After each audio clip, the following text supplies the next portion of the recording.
pulled the mask over my face and crept up the stairs, my excitement mounting with each creaky step. I felt the heat of my own breath, unable to fully escape through the mouth slit. When I got to the top, I cracked open the basement door and peered into the living room through 2 round eye holes. She wasn't there, but I knew where she was. I could hear tap water running. She was in the kitchen. I slipped off my shoes and walked slowly, carefully, across the hardwood floor. The rush of running water grew louder, and then I heard the sound of someone talking. Did she have visitors? I took a few more quiet steps. No. She was listening to a podcast over the speakers. I stuck my head around the corner, and there she was at the sink, her back towards me, her long brunette hair pulled up into a bun. I took a deep breath. It was hot in there, under that heavy mask, but I couldn't take it off. Not until it was done. It was time. I moved quickly until I was right behind her. I reached out and grabbed her shoulder. She snapped her head around, and as she got a look at me, I smiled behind the mask to see her eyes go wide in fear. I was prepared to end it there, but she screamed and hit me below the belt. Oof. As I was hunching over, she gave me a shove, and I crashed into the island behind me. I slumped to the ground in agony, and looked in real fear as she twirled around, grabbed a knife from the sink, and raised it up. "Hold on," I groaned, pulling my mask off. "It's me." When she saw me, she froze, the giant knife still there, up in the air. I could tell my wife wasn't very impressed. "What the hell are you doing?" she asked. "Where the hell did you get that creepy mask?" I coughed, still holding my hand up in the air in a plea for mercy. "Down in the basement. I think it was Dad's," I said. "I was just trying to give you a little scare. For fun." "Jesus, Bill," said Debbie. "I was ready to stab you. And honestly, I'm still not quite decided on that. There's not a jury in America that would convict me, not after they saw that creepy mask." "Put the knife down, honey," I said. She threw the knife back into the sink and bent down. I was still crumpled in pain on the floor. "Let me see that," she said, picking up the mask and then examining it. I guessed it was made of stone. It was perfectly round, with 2 round eye holes at levels just different enough to cause a sense of unease. There was, as mentioned, a slit for a mouth. A row of sharp teeth was etched above and below the mouth, and then another row on top of those. "It's heavy," said Debbie, "and looks ancient. Do you think your father found this on one of his exhibitions?" "Yeah," I said, starting to recover a little. "It was in a stash box down in the basement, along with a knife that looks like it's made of bone.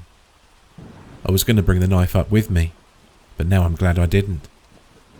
"We should get it assessed," said Debbie, running her fingers over the mask. "Could be worth something."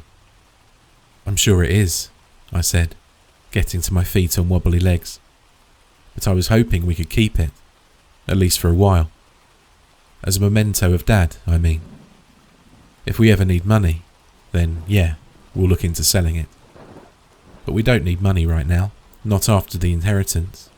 And, well, I just still miss him, you know. Plus, it's a cool mask, isn't it? A good conversation starter." She handed the mask back. "It's creepy. It scared the hell out of me." She sighed. "If you want to hang it up somewhere, it's got to go in your study. Some place where I don't have to look at it." It was Roger Wentworth's retirement party. Old Roger had been my father's friend since they both started teaching at the college where I now taught. They spent many an evening sipping on scotch at my father's house, where I now lived. So, when he finally announced his retirement, it only felt right to host the party. Derek Nielsen was in attendance. He was about my age and also taught at the college. It turned out that we actually grew up in that same town, a few years apart. While my life had been pretty much easy street since day one. Born to a well-off professor and following in his footsteps, Derek's has been anything but. He came from a working-class family and lost his father at a young age. He never talked about it, but I knew that his childhood had been rough. Yet, he had clawed himself out of a life of misery to find success in the academic world. Most of the other professors at our college were the same as me, born and bred in a buttermilk world of soft pillows and fancy cars. Derek stood out to me, and we became fast friends. On the evening of Roger's party, as soon as I saw Derek walk in, I excused myself from the conversation that I was having. I went to the fridge, got 2 beers, and found Derek. "Come on," I said. "I want to show you something. You'll appreciate this." Derek took the beer and popped off the cap with a lighter. "Sure thing, bud," he said. I led him to my study. I found this mask in a box of the old man's stuff. "Check it out." I pointed up to the mask hanging from the wall. The bone knife was mounted just below it. Derek dropped his beer on the floor and went white.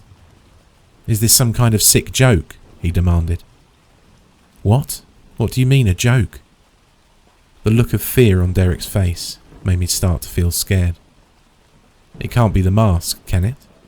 It's unsettling, but it's not terrifying like that." "I need to sit down," said Derek. "Sure, bud," I said, wheeling my desk chair over to him. "Sorry about that. I didn't mean to scare you. I just thought you'd get a kick out of it, that's all." Derek looked at me with intensity. "Tell me right now if this is a joke. I never told you about this, but maybe you found out anyway." "I don't know what you mean," I said. "I need a drink." Sure. Beer?" "Something hard," said Derek, now staring at the mask in bewilderment. "I'll be right back." I stepped over the spilled beer and headed over to the liquor cabinet. Debbie was there, talking to somebody. I was starting to feel a little dizzy, and things were blurring together. "Where did you get off to?" asked Debbie. "I showed Derek the mask," I said. It didn't go well." I poured out a tall scotch. "We should really get rid of that thing. It's creepy." I gave a vacant nod and went back to my study. Derek was still sitting there, transfixed by the mask. I handed him the scotch, and he looked at me with a start. He downed it in one gulp and then began. 35 years ago, my father took his own life." "Oh," I said, looking down at my shoes. "I'm so sorry. I didn't know." I don't tell people that, and I definitely don't tell them what happened after. "Look, can you just bring the bottle in?" I was glad to get out of the room for a moment. Things had gotten intense in there. I needed to know why Derek was having such an extreme reaction to the mask. And he was my friend, so I wanted to support him. I just didn't know if I was capable of hearing whatever he was going to say. I needed the bottle just as much as him, or so I thought at the time. And I was right. I grabbed the bottle from the liquor cabinet and went directly back to Derek. I handed it to him, and he took a good swallow.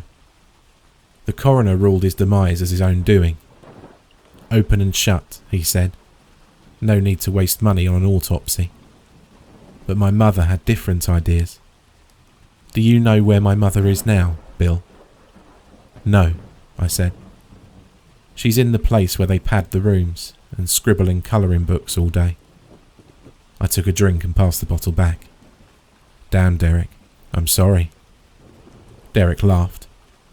It was a strange laugh, devoid of humour or any emotion at all. "She said that it was the masked man that did it. She said she came in to find the masked man, holding the bone knife, watching my father bleed out in the bathtub. She passed out, and he was gone when she woke up. I looked at Derek in shock. "What are you saying here?" Derek took 2 swallows from the bottle. "I'm saying I've seen that mask before. My mother's drawn it 1,000 times. The round face, the round eyes, the double teeth. That knife too, the bone knife." I heard the words he was saying, but I couldn't process them.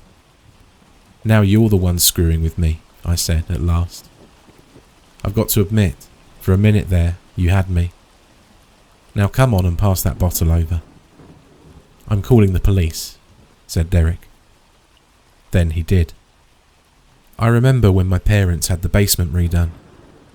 I was 10 years old. It was an old house, so the foundation used to be set on boulders with a dirt floor. It started to fail, so they spent a lot of money to have it all reinforced with concrete. A thick slab was poured on the floor. The bodies weren't difficult to find. The initials had been etched into the wet concrete, and when the floor was broken apart under police orders, each victim was resting right under his or her initials. 11 bodies in all, and those were the only ones in the basement.